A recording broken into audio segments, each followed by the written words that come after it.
Halo semuanya, Assalamualaikum warahmatullahi wabarakatuh. Alhamdulillah kita bertemu lagi pada mata kuliah praktik statistika pertemuan ke-11 ya, pertemuan ke-11. Sesuai janji saya kemarin, hari ini kita akan memulai untuk praktek analisis. Praktek analisis yang selanjutnya itu adalah tentang normalitas. Tentang normalitas setelah kemarin kita sudah ke validitas reliabilitas dan juga sudah ke distribusi frekuensi, kita ke normalitas. Oke, langsung saja kita buka dataset praktik kita yang kemarin. Kita pakai yang pertemuan keberapa ya, ketujuh kalau nggak salah, bukan ketujuh. Kita pakai dataset itu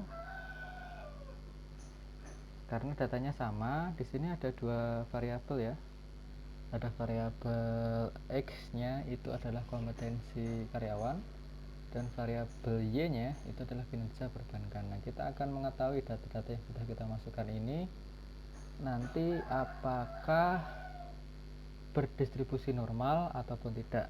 Nanti kalau hasilnya seperti apa, lalu langkah kita untuk mengantisipasi hasil tersebut seperti apa. Kalau misal normal seperti apa, kalau misal tidak normal, kita harus apakan data ini, gitu ya.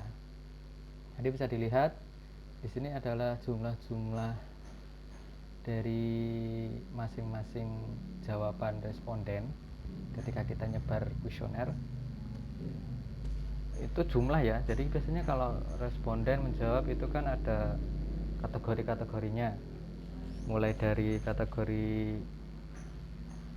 1 sampai 5. Nah, sekarang kita coba menganalisis dari normalitas. Ada dua langkah utama ya. Yang pertama, kita nyoba analisis, lalu ke regression, lalu ke linear.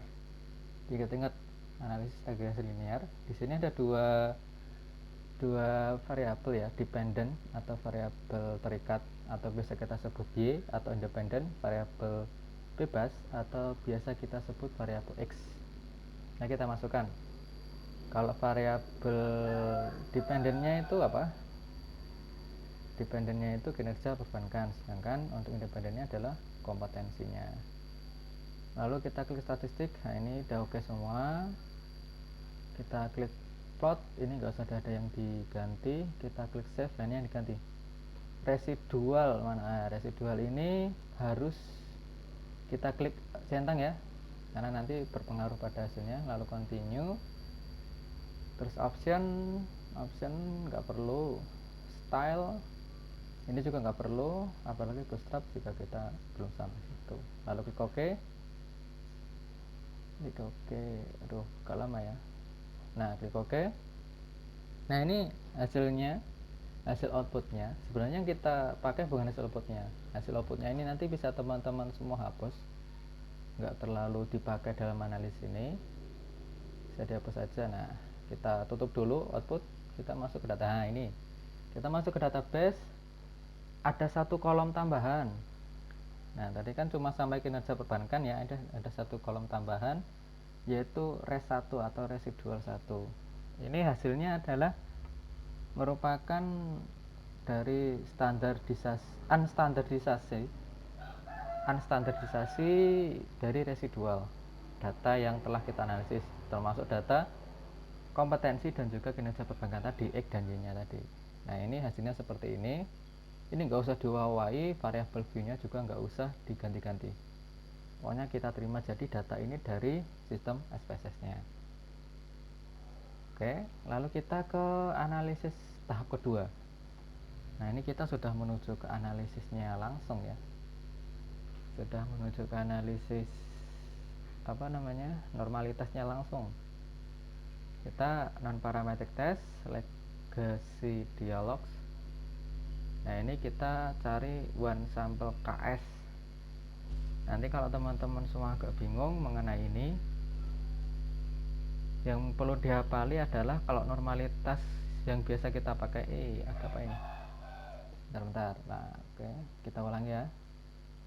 Kita ulangi non parametric test, legacy dialog, one sample KS. Satu sampel KS itu maksudnya adalah one sample Kolmogorov-Smirnov, karena kita normalitasnya ini pakai teori dari Kolmogorov-Smirnov atau one sample KS. Kita klik OK. Nah, ini yang kita pakai adalah unstandardized residualnya. Coba kita klik ini nggak perlu diganti ya. Optionnya juga sudah oke. Kita langsung klik OK saja. Terus seperti ini teman-teman semuanya output dari SPSS dalam dalam analisis normalitas. Normalitas kita menggunakan analisis namanya Kolmogorov-Smirnov, atau kalau dalam sistem SPSS-nya one sample KS namanya, Kolmogorov-Smirnov. Nah, di sini hasilnya cukup sederhana ya outputnya ya. Jadi teman-teman semuanya bisa melihat dengan jelas dan juga sederhana, gak paham. Di sini hanya ada satu tabel, isinya yang paling atas itu N. N ini menandakan banyaknya data. Responden kita kan tadi ada 30 ya kan. Nah, datanya ini ada 30. Lalu min atau rata-ratanya itu 0,000.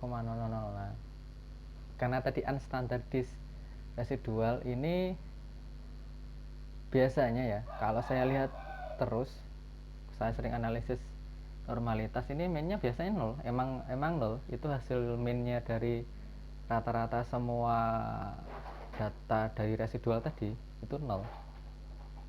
Saya malah belum menemui yang residualnya bukan 0 rata-ratanya. Kalau secara statistik saya belum terlalu paham kenapa ini bisa 0. Cuma kalau dalam SPSS memang datanya seperti itu. Lalu standard deviation dan sebagainya ini juga nggak perlu. Yang perlu kita perhatikan banyak itu adalah di bagian yang terakhir, sum, sig, to tail. Jadi ini adalah signifikannya dari data ini. Di situ apa ini gak usah disingkirkan aja lah. Nah, ini signifikannya ini tertulis 0,2. Sedangkan sudah kita pelajari pada pertemuan kemarin bahwa data dikatakan normal apabila signifikannya itu di atas 0, berapa kemarin? 0,05. Dan ini 0,2, berarti dia lebih besar daripada 0,5. Bisa kita simpulkan bahwa data ini adalah data yang berdistribusi normal. Tapi tunggu dulu. Di sini ada keterangan C dan D. C itu maksudnya Lilliford Significance Correction.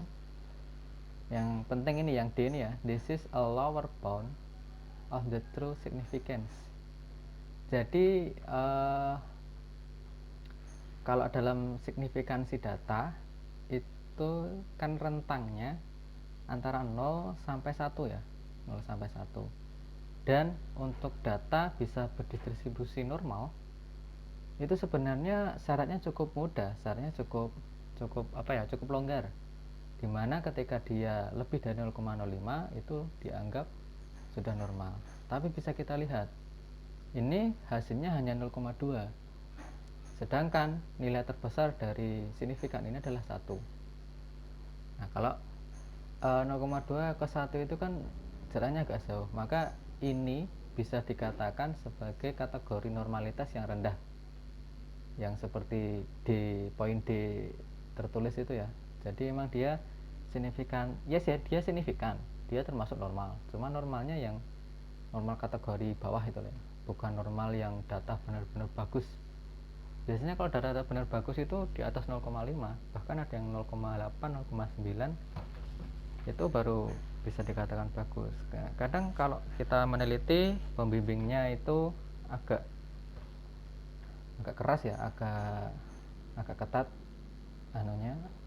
bimbingannya, misalnya seperti itu.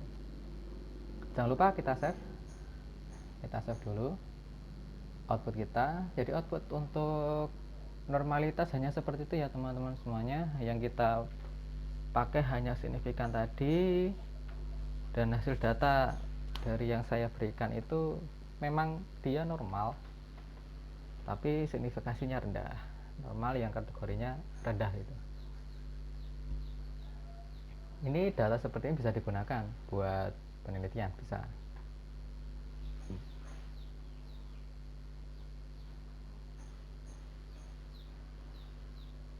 Jadi jangan lupa nanti di save buat teman-teman semua ketika latihan di rumah masing-masing. Saya selalu dikirimkan ke Google Classroom ya, di Google Classroom sebagai tugas teman-teman semuanya. Nah, uh, saya harap teman-teman semuanya jangan kopas milik teman yang lainnya. Bisa dicoba di rumah sendiri, atau yang belum punya laptop oleh laptopnya masih rusak bisa pinjem ke temannya atau yang lainnya. Mungkin itu yang dapat saya sampaikan.